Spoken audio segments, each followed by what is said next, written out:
Zidane Danny, Electro Ninja here, and welcome back to Electro Ninja's Lab. In today's video, I'm going to be talking about My Hero Academia Smash. I have talked a lot about My Hero Academia and its spin-off series, but I've rarely talked about Smash. And you may think, oh, there's no reason, he'll get around to it eventually. And this is going to be the only video I ever do of it. I was thinking I might, at some point, make a video or something where I voice over all of the lines in Smash and show you guys the pictures, but I'm not going to do it. I have read little bits and pieces of this because, honestly, there's not enough point. This series is insignificant.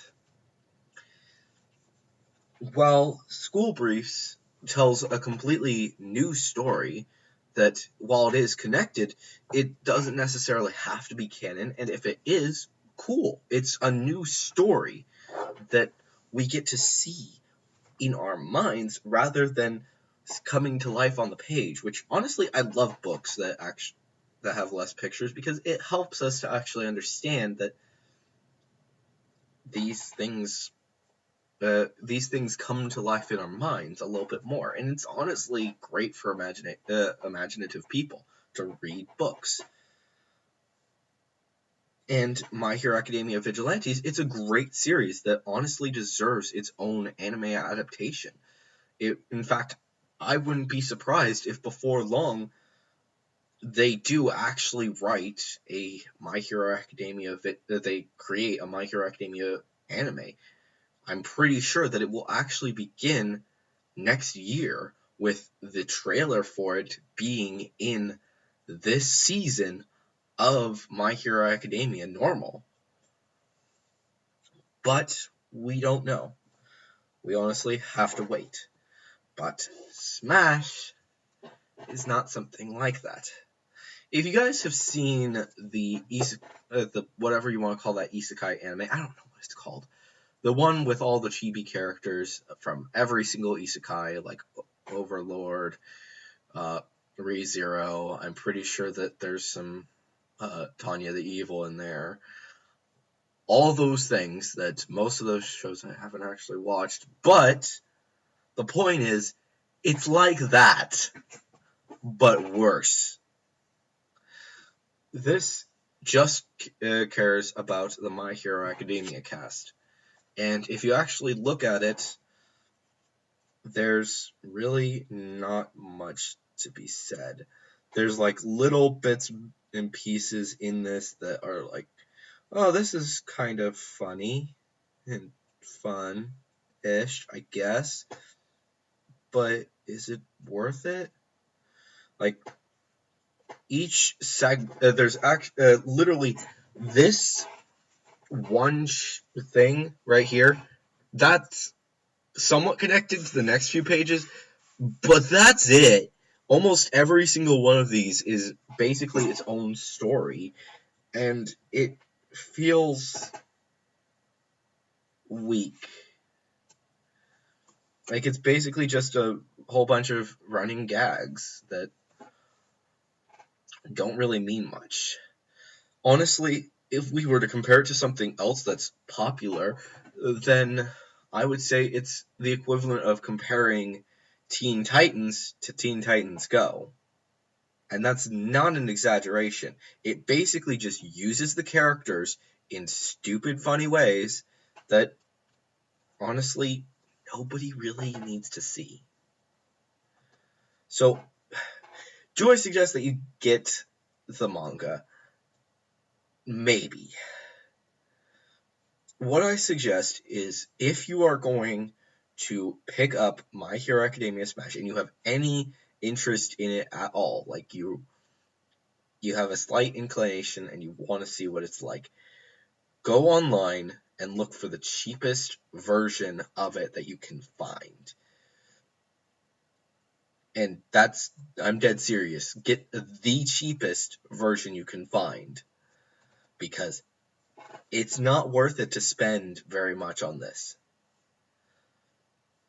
Like, holy cow. Do not spend a lot of money on this, because it's not worth it. It's really not. Spend a little bit. If you're going to buy it, then only buy the first one. If you enjoy it, then think about getting volume 2. I was not one of those people. I bought volume 1. I thought, ooh, I'll see what this is like. Huh. That's funny. That's a little bit funny.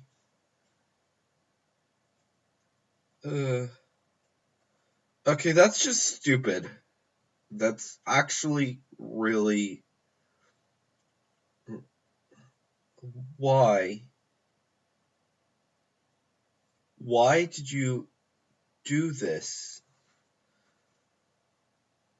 Why did you think that this was good? Why do you think this was good content? It's not. Like, holy cow, this is bad. This is awful. Why would anyone want this? That was actually my reaction.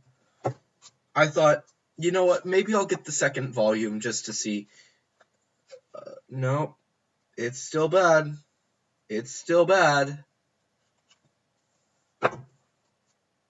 It's not worth it in my book. So if you are going to check it out, then fine. But like I said, get the cheapest version. Buy it online. Don't go to the store and buy the actual volume, like I have done for literally every single manga on this shelf, except for, I believe, like 1 or 2 of the Promised Neverland, because they're only available on Amazon. And I believe that one of the My Hero Academias I might have gotten online. And Schoolbrews, I believe the first 2, I actually got those online because that was from my grandma for my birthday. But that's it. Everything else I bought in an actual store because I don't trust Amazon after some of the bad literally half my volumes that I got from Amazon had some damage. It wasn't necessarily big damage, like, oh my gosh, an entire page is gone. No, it wasn't that bad. But there was damage. Well, for literally every single one that I have ever bought on a store, the only damage that ever came was on the Witch Hat Ateliers. But that's mostly because of the fact that they didn't really do the best with some of the first volumes with the covers. They didn't really get them to be really well designed, which causes them to flake a little bit at the ends. But that's it. That's the least amount of damage. And any damage that I've gotten since is my fault because I left the pages open for too long. That's it. Everything else, completely fine. And also, Kingdom Hearts is damaged, but that's a different story because I bought it from a used bookstore. So that's a different story. Not gonna count that. But literally everything else, yeah, I bought it at a store. So don't do it with this. But I do want to talk briefly about other side stories for other anime and manga. Should you support side stories? Abso-frickin-lutely. Here's the thing. If it's a good series, normally, and the author supports it, that usually means that's a good series. Koki actually supports literally every single one of the side stories that has ever been written. I believe that Schoolbreeze is the only one that he doesn't talk about in the actual volumes. He does talk that it is a thing when it first released, but he never actually discussed anything about the actual he never talked about them in the actual chapters. But I believe that there is actually an artwork done by Kohi in each of them that's just like, here's a little artwork. Thank you for making this. Because he really appreciates these side stories. And honestly, that's mostly because he's a great guy. And all of these series are really good. Vigilantes, School Briefs, they're really good series. Do I suggest? I have said before that I don't necessarily suggest getting School Briefs, but if you are interested in the fact that it is a book, then yeah, pick it up because it's a great series. But I also said that if you're going to get an audiobook, it's probably better because then you can listen to it while you're on the road or something, like what I'm doing with School Briefs. I'm actually reading the series and trying to figure out. I still have a little bit of stuff that I need to work out with it, specifically Minez lines because I hate that stupid bastard. Sorry, but he needs to die. Sorry. But literally any other series, if you know that there's a side story, I would definitely suggest checking it out, at least, because most side stories are amazing. Let's take another example of a really good side story that I didn't actually know. This came out before I was actually really into manga, which was Gun Gale Online. Yeah, the Sword Art Online spinoff. You know how everyone likes bashing on Sword Art Online? I'm actually one of those people because it's honestly awful. If you've seen the latest, I couldn't actually continue with Alicization. Like, I got through, like, I got to where the rape scene is in that, and I was just like, nope, I'm done. I can't watch this. I literally can't, because this is awful. Holy crap, this creator needs to go to prison because this is awful. He apologized to the voice actors for having to go through that, but it was still awful. He should not have made it in the first place, and they shouldn't have put it into the actual anime.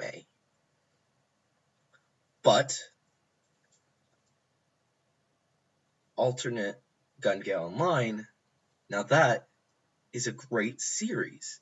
It doesn't include any of the characters from the original show, and I do mean any. It mentions them, but that's it.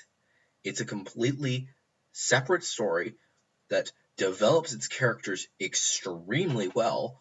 There's no death penalty, like, if you die in the game, you're dead in real life. Yes, there is a little bit of that, but it's more because there's a character who's a psychopath who actually gets some good development and isn't actually thinking of doing this. She's a little kid who wants to, well, get some freedom. She wants her own thing. She wants to be her own self.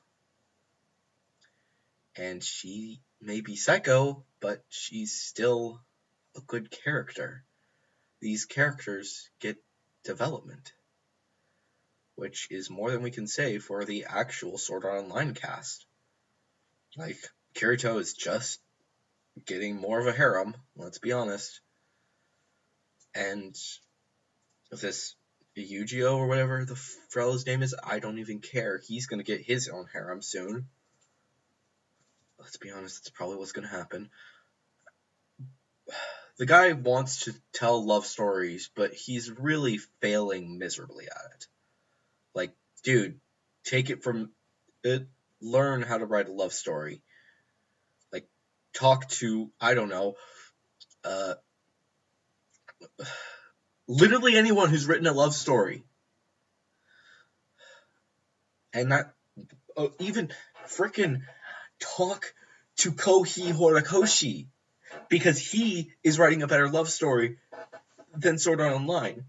You know, I honestly would say talk to the creator of Twilight, because that's a better love story. And almost everyone will say, hey, at least it's a better love story than Twilight. No! That awful piece of garbage that is Sword Art Online has a worse love story than Twilight.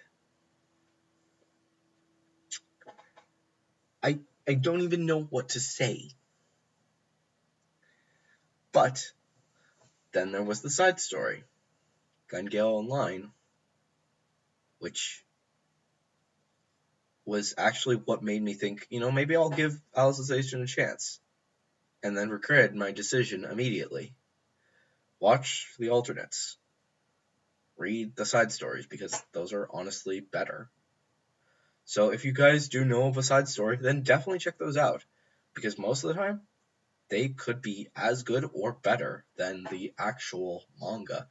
Vigilantes is currently my number 4 pick as the best manga in all existence. And that's not a joke. It's literally, right now, it's Witch Hat Atelier, Promised Neverland, My Hero Academia, Vigilantes. My Hero Academia, and then Vigilantes. That's number. Those are the 4. With, I believe that Kingdom Hearts might be number 5. I'm not sure, because Doctor Stone and Fire Force, I really like them, but I'm not very far into them, so I don't want to give too much.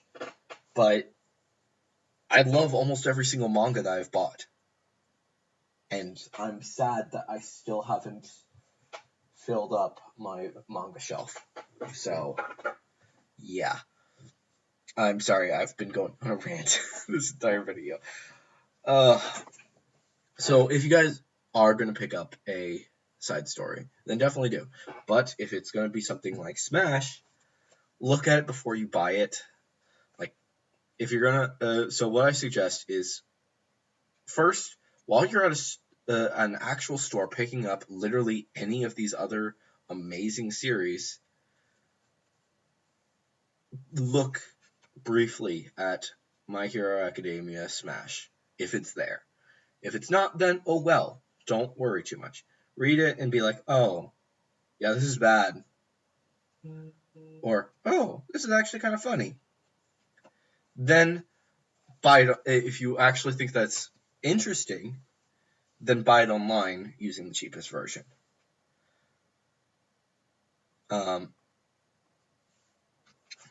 Then, if you actually enjoy it, then maybe get Smash 2. If you didn't, oh well, you didn't spend too much money on it. That's literally that's what I'm telling you. But anyways, guys, hopefully you guys enjoyed this video. I'm sorry it was ranty. Please leave a like.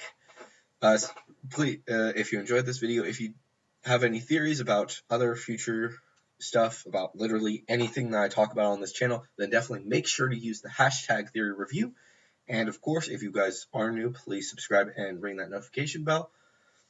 And yeah, anyways, guys, I've been Electro Ninja, and I will see you guys next time. But on.